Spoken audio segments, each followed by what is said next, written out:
అన్న ఇప్పుడు మన ఊళ్ళల్లో యూట్యూబ్లలో యాక్టింగ్ చేసేటోళ్ళు పాటలు పాడేటోళ్ళు అంటే కొంచెం ఈయనేం డెవలప్ అవుతాడు అన్నట్టు చూస్తారు కదా, చాలా అట్లా అయినాయి అన్న?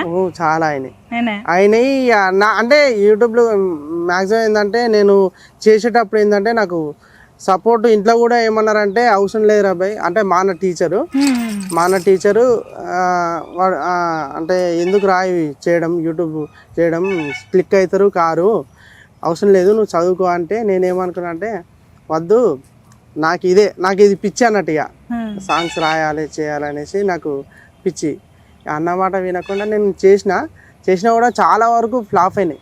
ఒక సిక్స్ సాంగ్స్ చేసిన అన్నీ ఫ్లాప్ అయినాయి. ఇక చేద్దాం వద్దురా బాబు ఇక పాటలు వద్దు ఏమొద్దు అనేది చేద్దాం వద్దా అనుకున్నా.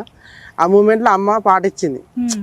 అమ్మ దగ్గర ఎన్నో చెప్పింది, అంతకుముందుకు చెప్పింది కానీ బట్ నేను నా ఓన్గా రాసి నా టాలెంట్ ఏదో నేను చూపించుకోవాలన్న ఉద్దేశం కొద్దీ నేను ఆపిన. అమ్మ పాట పాడుతుంది, డాడీ పాట పాడుతుంది కానీ వాళ్ళ పాటలు కాకుండా నా ఓన్ టాలెంట్ కొద్దీ నేను చేయాలనుకున్నా.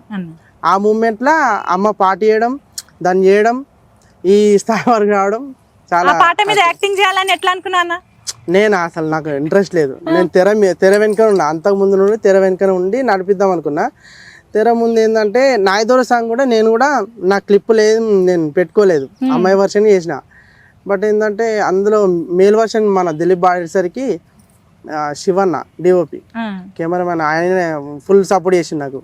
తమ్ముడు నేను చూసుకుంటా నువ్వు చేసేసా అంటే అప్పుడు ఇక యాక్టింగ్ చేసుడుతో ఇక ఆ మూమెంట్లో నేనే షాక్ అయిపోయినా. నన్ను నేను చూసుకొని నేనే షాక్ అయిపోయినా. ఆ కాడ నుండి ఇప్పటిదాకా నేనే యాక్టింగ్ చేయడం జరిగింది. కానీ మాకు ఫుల్ సపోర్ట్ చేసిండు. అంటే నేను చేయలేను అనుకొని ఇక నేను వేరే యాక్టర్స్ను టోనీ వాళ్ళు వెళ్ళి అనుకున్నప్పుడు కానీ ఇక నేను చేస్తా అనేసి అన్నకు నమ్మకం ఉండే చేసేసిన. ఇప్పుడు కంటిన్యూగా ఇలా